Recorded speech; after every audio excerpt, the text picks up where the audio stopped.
Hello friends, मैं रिनी मिश्रा एक बार फिर से आप सभी का स्वागत करती हूँ अपने इस ऑनलाइन प्लेटफॉर्म पे जिसका नाम है रिनी एकेडमी। तो फ्रेंड्स, आज जो हम पेपर देखेंगे सी टेट के लिए प्रीवियस ईयर का जो पेपर है जो हुआ था आपका 21 सितंबर 2014 को, तो उसका हम सॉल्व पेपर देखेंगे। ये पेपर 2 होगा जो 6 to 8 के लिए होता है और ये आपका प्राइमरी यानी कि पेपर 1 में भी काम आएगा। तो चलिए शुरू करते हैं अपने आज के इस क्लास को। तो आज का हमारा पहला क्वेश्चन है कि शिक्षण का विकासात्मक परिप्रेक्ष्य शिक्षकों से यह मांग करता है कि वे 4 ऑप्शन है कठोर अनुशासन बनाए रखने वाले बने क्योंकि बच्चे अक्सर प्रयोग जांच करते हैं। दूसरा है विकासात्मक कारकों के ज्ञान के अनुसार अनुदेशन युक्तियों का अनुकूलन करें। तीसरा विभिन्न विकासात्मक अवस्था वाले बच्चों के साथ समान रूप से व्यवहार करें। चौथा है इस प्रकार का अधिगम उपलब्ध कराएं जिसका परिणाम केवल संज्ञानात्मक क्षेत्र के विकास में हो। तो ये 4 ऑप्शन है आपके। इसमें जो आपका आंसर होगा वो दूसरा होगा कि विकासात्मक कारकों के ज्ञान के अनुसार अनुदेशन युक्तियों का अनुकूलन करें। देखिए, ऐसा होता है जो विकासात्मक परिप्रेक्ष्य किसी शब्द, नवीन ज्ञान, संप्रत्यय आदि की उत्पत्ति के संबंध में जो है वो सूचना देते हैं। शिक्षक को चाहिए कि वह शिक्षार्थियों को प्रत्येक सूचना उपलब्ध कराए ताकि अनुदेशन जो है उसमें सामंजस्य हो सके। इसलिए आपका जो आंसर है वो दूसरा होगा। चलिए अब क्वेश्चन 2 देखते हैं। तो दूसरा क्वेश्चन है हमारा कि शिक्षार्थी तब तक नहीं सीख सकते जब तक 4 ऑप्शन दिए हैं। पहला ऑप्शन है इसमें कि उन्हें शिक्षा के सामाजिक उद्देश्यों की आवश्यकताओं के अनुरूप न पढ़ाया जाए। दूसरा है उन्हें यह पता ना हो कि जो तथ्य उन्हें पढ़ाए गए हैं निकट भविष्य में उनका परीक्षण किया जाएगा। तीसरा है वे सीखने के लिए तैयार ना हो। चौथा है दैनिक आधार पर घर में उनके माता पिता विद्यालय में उनके सीखने के विषय में नहीं पूछेंगे। तो आपका जो दूसरे का आंसर होगा वो आप बताइए। तो जो दूसरे का आंसर होगा वो होगा आपका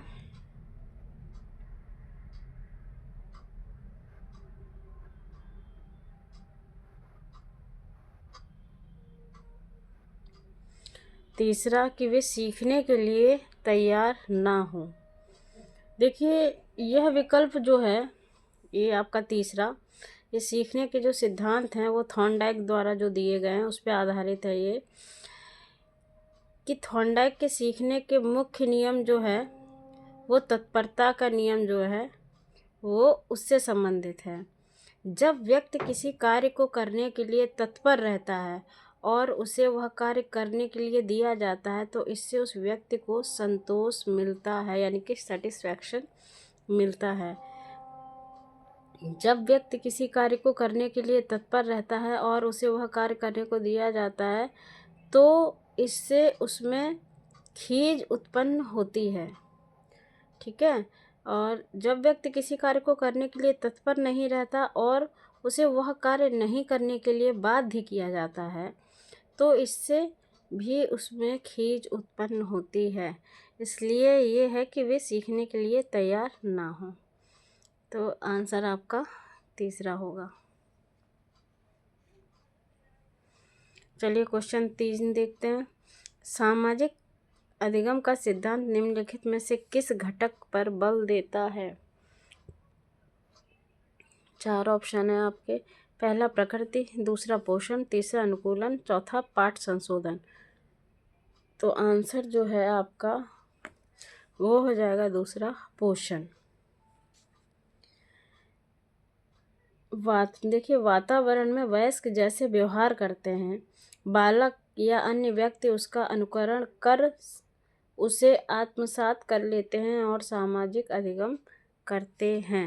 इसलिए इसका आंसर जो है वो होगा आपका पोषण। चलिए तीसरा क्वेश्चन देखते हैं। तीसरा हो गया आपका, चौथा क्वेश्चन देखते हैं। तो चौथा क्वेश्चन आपका कह रहा है, मनोसामाजिक सिद्धांत निम्नलिखित में से किस पर बल देता है? पहला उद्दीपन व प्रतिक्रिया, दूसरा लिंगी व प्रसुप्ति स्तर, तीसरा उद्यम के मुकाबले में हीनता स्तर, या चौथा क्रिया प्रसूत यानी कि सक्रिय अनुबंध वंदन जो है उस पर। तो इसका आंसर 4 ऑप्शन में कौन सा हो सकता है, आप देखिए।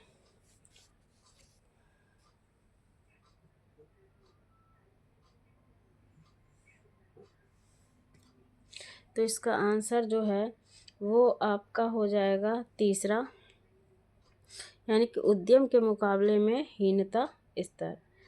चलिए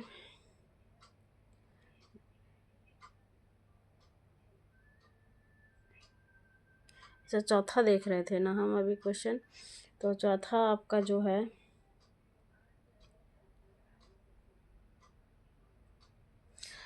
देख लीजिए चौथा क्वेश्चन, मनोसामाजिक सिद्धांत निम्नलिखित में से किस पर बल देता है?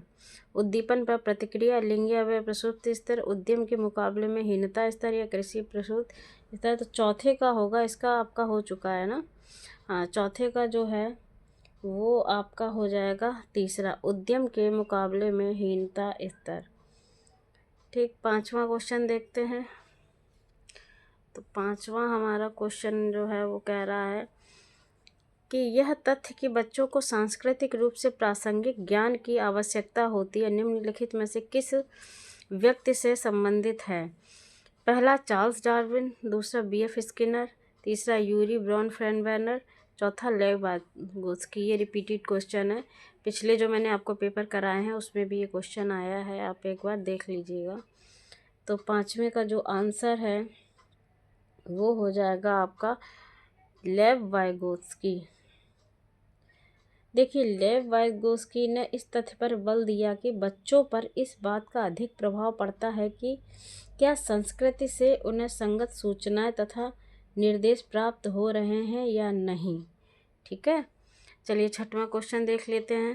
तो छठवां क्वेश्चन हमारा है वो कह रहा है, आप एक शिक्षिका या शिक्षक के रूप में रैगिंग और धमकाने के सख्त विरोधी हैं तथा इस संदर्भ में विद्यालय में पोस्टर लगवाते हैं तथा समिति बनवाते हैं। आपसे जुड़ने वाले किशोर जो इस विचार के दृढ़ विश्वासी हैं निम्नलिखित में से किस स्तर पर होंगे? तो 4 ऑप्शन है। पहला पारंपरिक, दूसरा पूर्व पारंपरिक, तीसरा उत्तर पारंपरिक, चौथा सामाजिक व्यवस्था बनाए रखने वाला। तो छठवें का जो आंसर है वो आपका होगा तीसरा, उत्तर पारंपरिक। जो उत्तर पारंपरिक स्तर में सिद्धांतों के प्रति निष्ठा तथा उनके अनुसरण की भावना प्रबल होती है।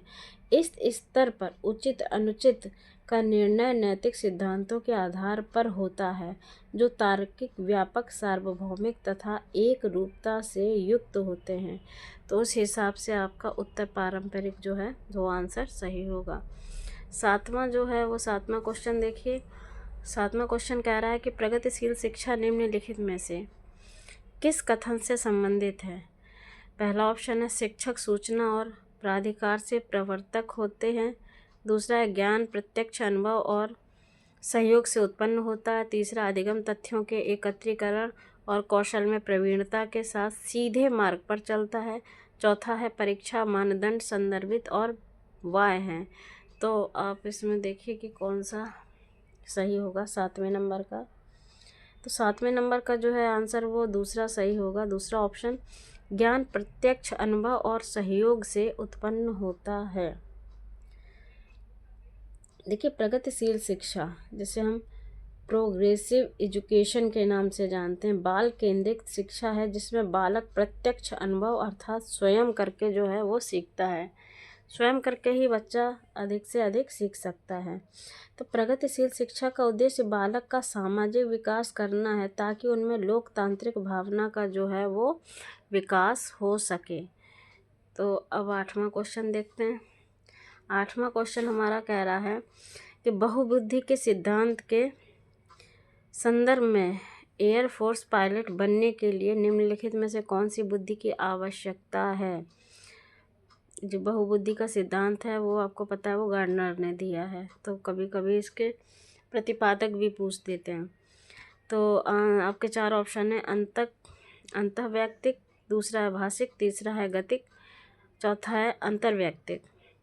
तो आंसर जो है आपका वो हो जाएगा तीसरा, गतिक।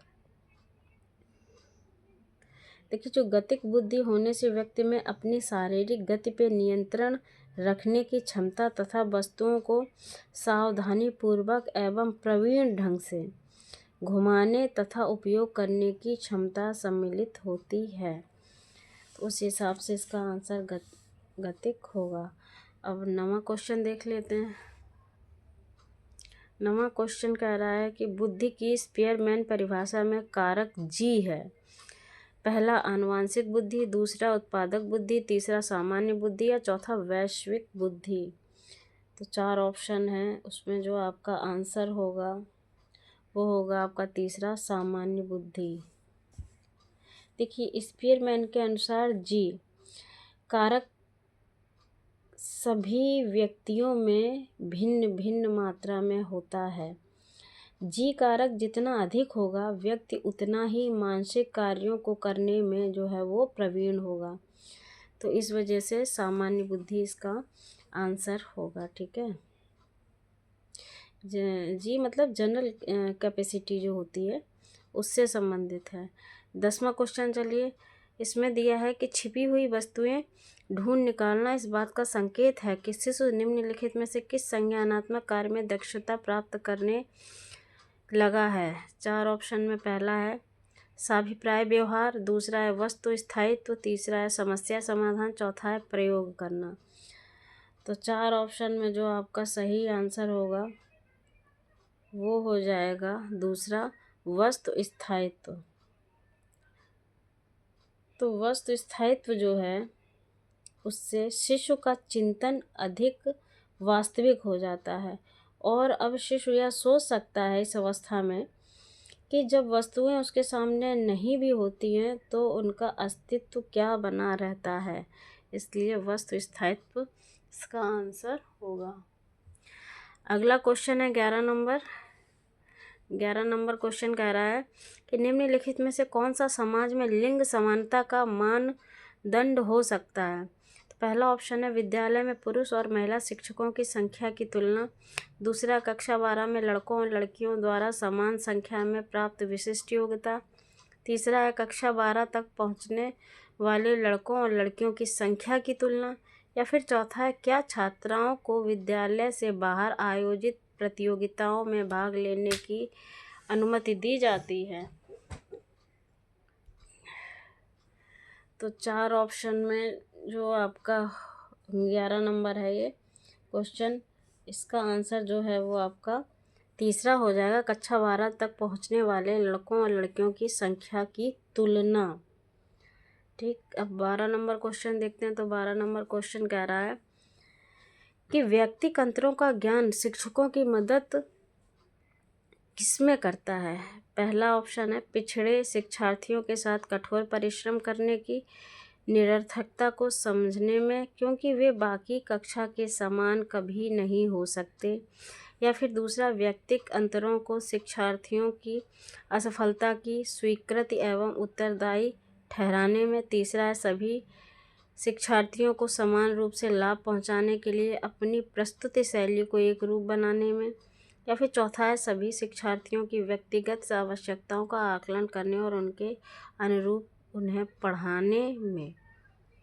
तो 12 जो नंबर क्वेश्चन है उसका आंसर जो है वो चौथा हो जाएगा कि सभी शिक्षार्थियों की व्यक्तिगत आवश्यकताओं का आकलन करने और उनके अनुरूप उन्हें पढ़ाने में, ये आपका आंसर हो जाएगा। देखिए, शिक्षार्थियों में व्यक्तिक अंतर होने से उनमें जो शारीरिक, मानसिक तथा संवेगात्मक दृष्टि से पर्याप्त जो हैं वो भिन्नताएं होती हैं। तो इन भिन्नताओं के कारण ही शिक्षार्थियों की आवश्यकताएं भी भिन्न भिन्न होती हैं तथा इसी के आधार पर आकलन एवं शिक्षण जो है वो किया जाता है। देखिए, हम आपको जो है व्याख्या भी है वो भी हम शॉर्ट में बताते जा रहे हैं जिससे आपको जो है वो आंसर क्लियर हो जाए। अगर फिर भी आपका कोई डाउट होता है तो आप ज़रूर पूछिए। 13 नंबर क्वेश्चन देखते हैं। 13 नंबर क्वेश्चन में है, ये सीखने से संबंधित है। सीखने के लिए आकलन एक पहला ऑप्शन है अभिप्रेरणा को बढ़ावा देता है। दूसरा है अलग करने और रैंक देने के प्रयोजन के लिए किया जाता है। तीसरा है ग्रेड्स को पूरी तरह से महत्व देने पर बल देता है। चौथा विशिष्ट होता है और अपने आप में की गई आकलन गतिविधि है। देखिए, आप इसमें एलिमिनेट भी करके आप आसानी से जो है इसका आंसर निकाल सकते हैं कि रैंक पे आधारित जितने भी ऑप्शन होते हैं वो निगेटिव में काउंट होते हैं, तो आपका ये वैसे ही आपका एलिमिनेट हो जाता है। ग्रेड्स, रैंक, ये भी आपका एलिमिनेट हो गया, और आपका ये भी विशिष्ट होता है, ये भी आपका एलिमिनेट हो गया। तो अभिप्रेरणा को बढ़ावा देता है, तो आंसर जो है आपका पहला होगा, क्योंकि सीखने के लिए आकलन जो है, एक मिनट, 13 नंबर, सीखने के लिए आकलन यानी कि असेसमेंट ऑफ लर्निंग की बात हो रही है यहाँ पे, कि शिक्षण अधिगम प्रक्रिया के जो 3 चरणों में होता है, वो प्रारंभिक चरण, पाठ के अधिगम अनुभव चरण में, तथा पहला होता है प्रारंभिक चरण में, दूसरा होता है पाठ के अधिगम अनुभव चरण में, तथा तीसरा होता है पाठ को पढ़ाने के बाद। तो आकलन जो है वो निरंतर होते रहने से छात्रों को उनके सीखने के बारे में ज्ञान होता रहता है। आकलन से छात्रों को अपनी समझ एवं अधिगम रिक्तियों का बोध होता रहता है, जिससे छात्र सक्रिय रहकर अधिगम के प्रति सजग रहते हैं। इसलिए अभिप्रेरणा को ये बढ़ावा देता है। ठीक, 14 नंबर क्वेश्चन देखते हैं। तो 14 नंबर क्वेश्चन हमारा है विद्यालय आधारित आकलन।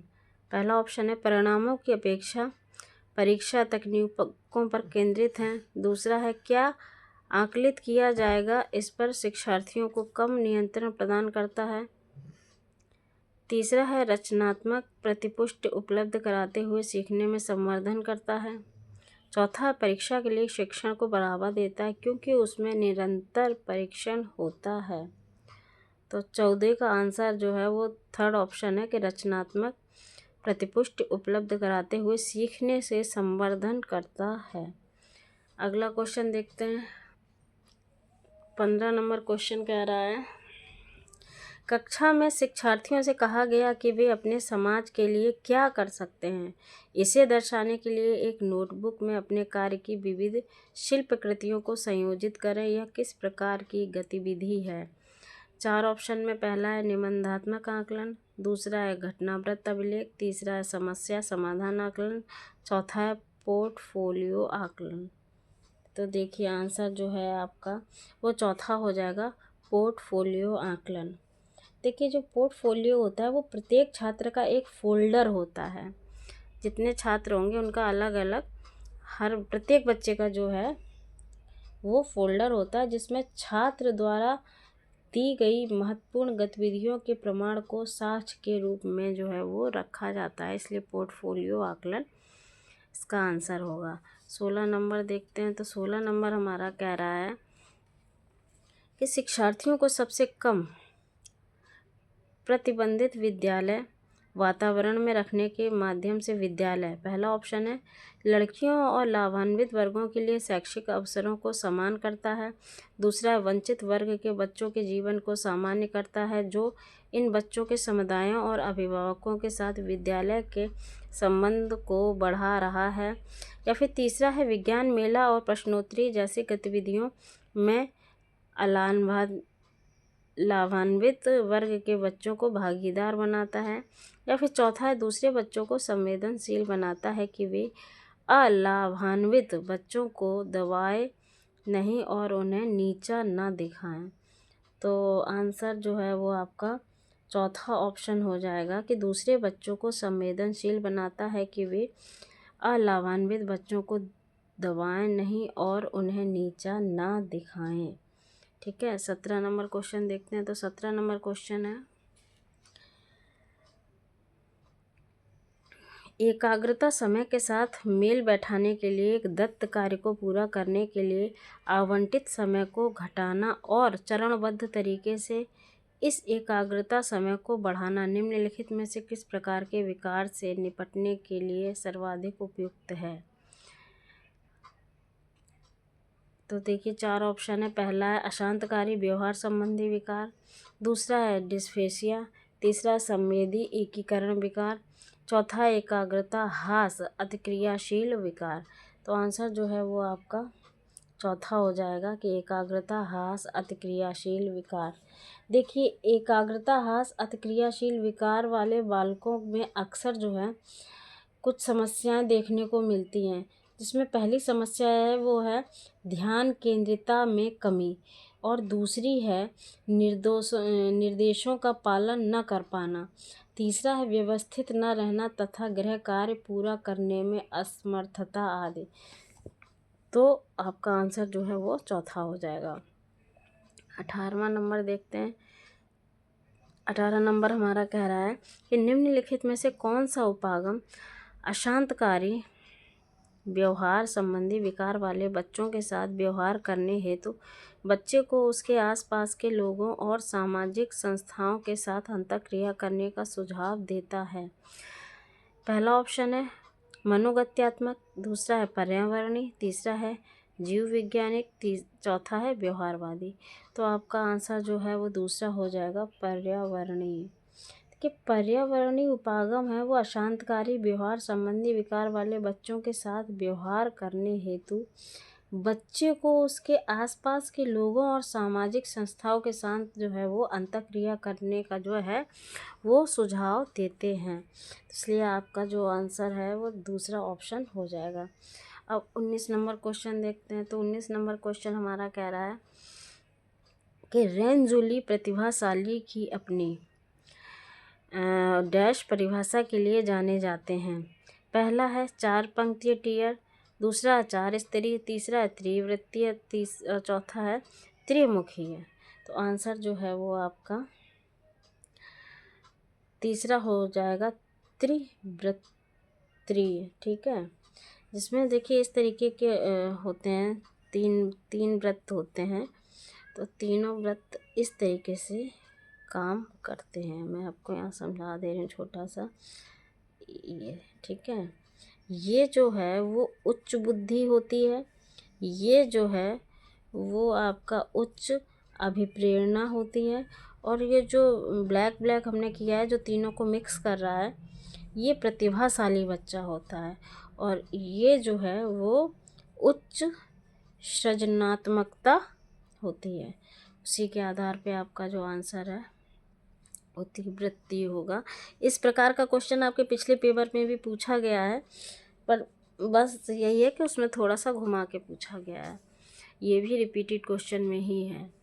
20वां नंबर देखते हैं। तो 20वां नंबर हमारा कह रहा है कि प्रतिभाशाली शिक्षार्थियों के लिए पहला ऑप्शन है अभिक्षमता को कौशल के रूप में समझना सही है, दूसरा प्रकृति के निरीक्षण करने की आवश्यकता नहीं है, और तीसरा शिक्षक को अनुकूलन करना चाहिए जैसे शिक्षार्थी में बदलाव आता है, चौथा है आपका शिक्षक को पहल करनी चाहिए और समस्या समाधान में मुख्य भूमिका निभानी चाहिए। तो आंसर जो है आपका वो तीसरा हो जाएगा कि शिक्षक को अनुकूलन करना चाहिए जैसे शिक्षार्थी में बदलाव आता है। तो देखिए जो प्रतिभाशाली बालक की अगर हम बात करें तो प्रतिभाशाली बालकों की बुद्धि लब्धि उच्च होती है तथा वे तीव्र गति से सीखते हैं। इस तीव्रता के परिणाम स्वरूप शिक्षक को अनुकूलन यानी कि वातावरण के साथ समायोजन करना चाहिए ताकि प्रतिभाशाली बालक कक्षीय वातावरण को उबाऊ एवं अरोचक महसूस ना करें। उस हिसाब से आपका ये अनुकूलन वाला सही हो जाएगा, यानी कि तीसरा ऑप्शन। अगला क्वेश्चन देखते हैं।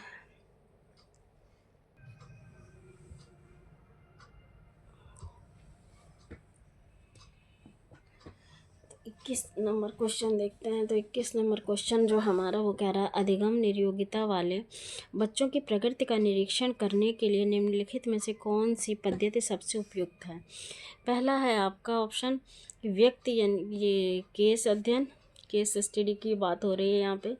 दूसरा है घटनावृत्त अभिलेख, वास्तविक रिकॉर्ड। तीसरा है व्यवहार रेटिंग स्केल, या चौथा है संरचित व्यवहार परक अवलोकन। तो आंसर जो है आपका वो चौथा ऑप्शन हो जाएगा, संरचित व्यवहार परक अवलोकन। अगर हम इस आंसर की व्याख्या करें तो इसमें देखिए ऐसा होता है कि इस प्रकार का अवलोकन जो है वो स्वाभाविक परिस्थिति जैसे खेल का मैदान, कक्षा की परिस्थिति आदि में जो है वो किया जाता है। निर्योग्यता वाले बच्चों को यह जो है ज्ञात नहीं होता कि उनके व्यवहारों का अवलोकन या निरीक्षण किया जा रहा है। फलतः वे अपने व्यवहारों में स्वाभाविकता बनाए रखते हैं और प्रेक्षक उन व्यवहारों का प्रक्षेपण या अवलोकन जो है, जिसे हम अवलोकन कहते हैं, चुपचाप करते हैं तथा किसी निष्कर्ष पर वो पहुंचते हैं। तो उस आधार पर ये आंसर आपका होगा। 22 नंबर क्वेश्चन जो है वो कह रहा है कि अधिगम निर्योग्यता वाले शिक्षार्थी द्वारा एक पूर्ण और उत्पादक जीवन जीने के अवसरों को बढ़ाने का सबसे सही तरीका है। तो पहला ऑप्शन है इस तरह के शिक्षार्थियों की कमजोरियों पर ध्यान केंद्रित करना। दूसरा, इस तरह के शिक्षार्थियों से उच्च अपेक्षाओं को बनाए रखना। तीसरा है विविध कौशलों और युक्तियों का शिक्षण करना जिसे सभी संदर्भों में लागू किया जा सकता है। चौथा है इन बच्चों को अपने लक्ष्यों को निर्धारण करने के लिए प्रोत्साहित करना।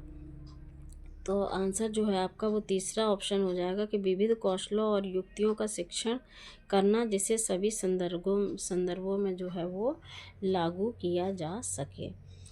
आपका ये हो जाएगा।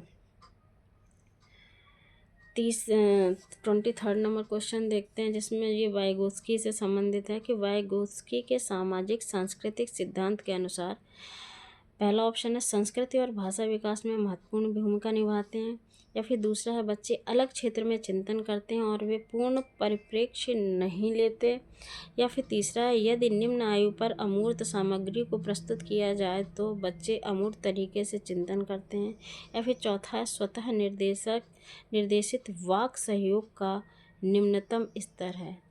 तो आंसर जो है आपका वो पहला ऑप्शन हो जाएगा कि संस्कृति और भाषा विकास में महत्वपूर्ण भूमिका निभाते हैं। देखो वाइगोत्स्की साहब ने जो है वो बतलाया है कि वास्तव में बालक का जो संज्ञानात्मक विकास है वो सामाजिक परिस्थितियों से या में संपन्न होता है।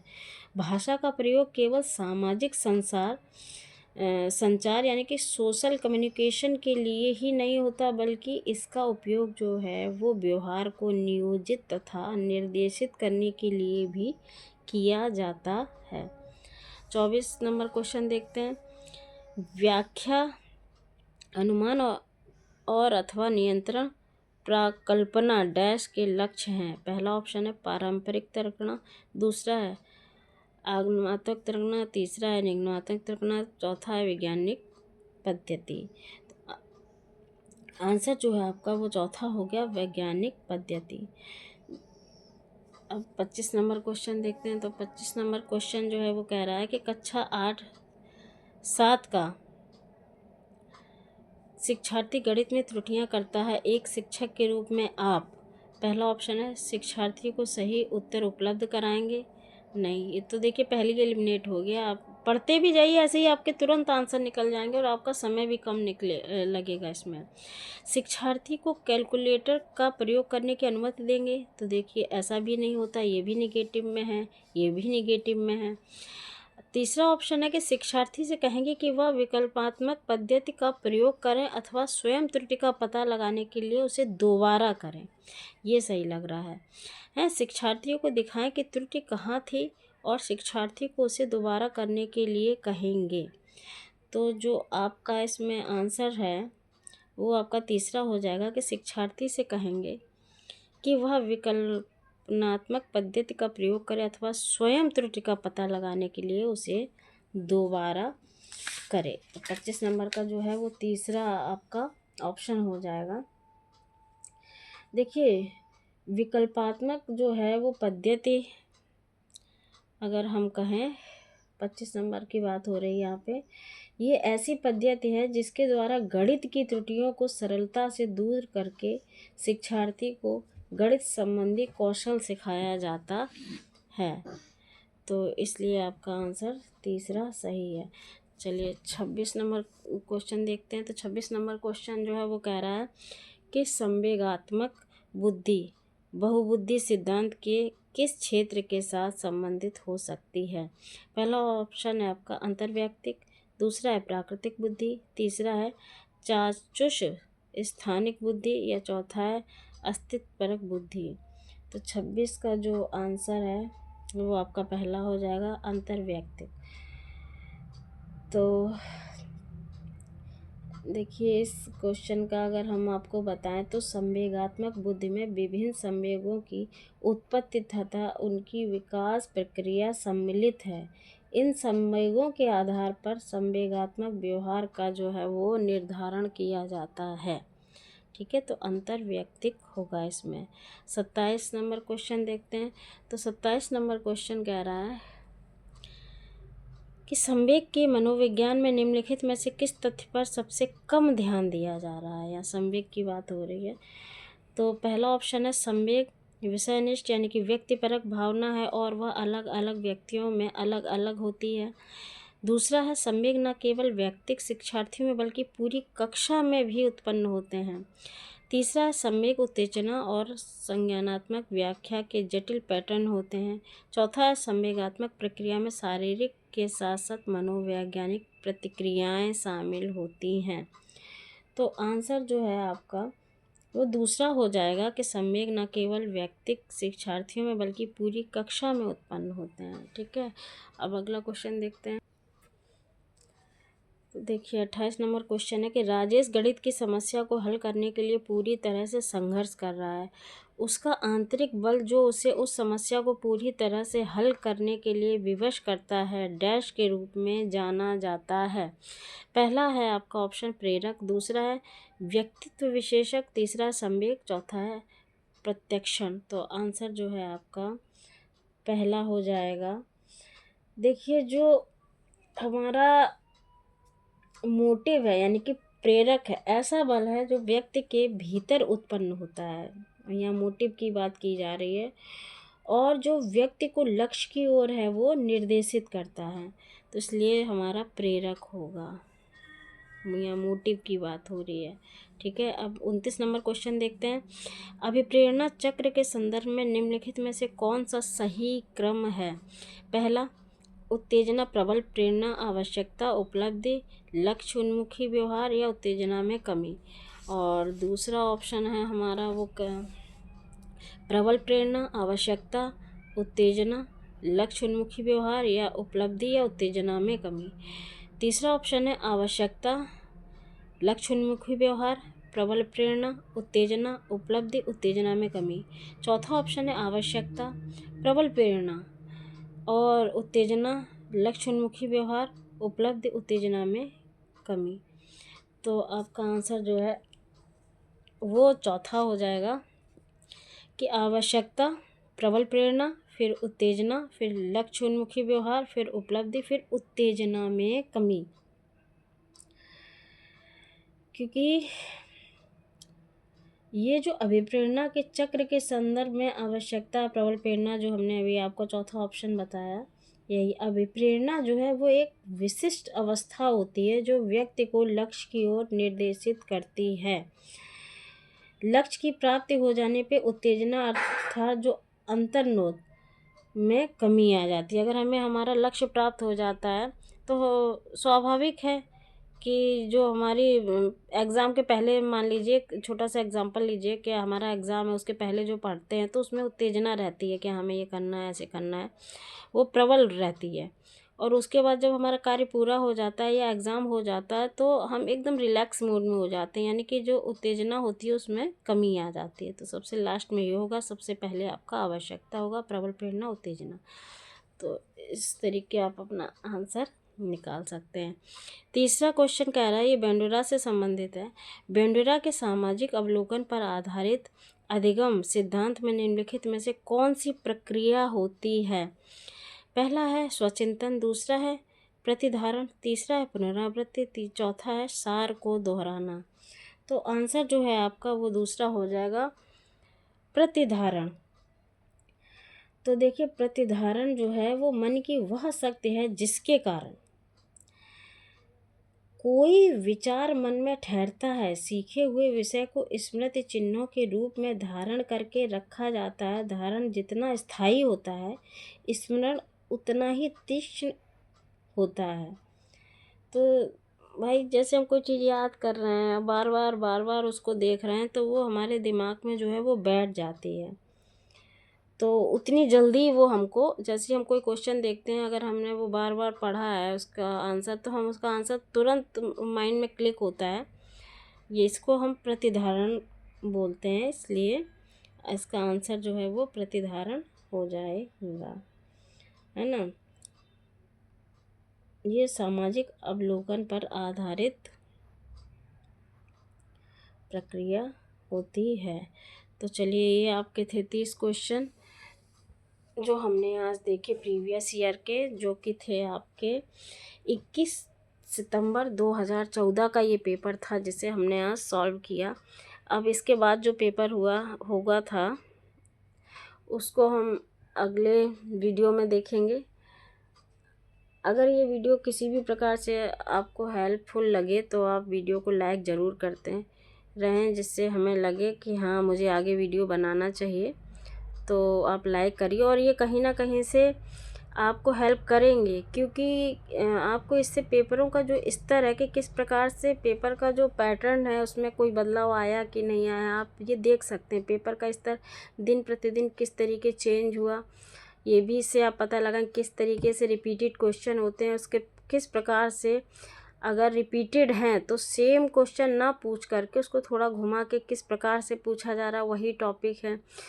बस आप उसको समझिए, उन क्वेश्चनों को छांटिए, या आप बार बार पेपर को देखेंगे तो आपको खुद ब खुद समझ में आएगा। तो आपको पता है कि 8 फरवरी 2026 को आपका सीटेट का एग्ज़ाम है। तो ये पेपर आपके लिए काफ़ी हेल्पफुल होंगे, क्योंकि एक जगह कहीं भी आपको प्रीवियस ईयर नहीं मिलेंगे। मैं पूरे आपको सीरियल वाइज इसके करा दे रही हूँ, तो ज़रूर कहीं ना कहीं आपको इससे हेल्प मिलेगी। तो चलिए, मिलते हैं अगले प्रीवियस ईयर पेपर के साथ अगले वीडियो में। तब तक के लिए धन्यवाद, नमस्कार।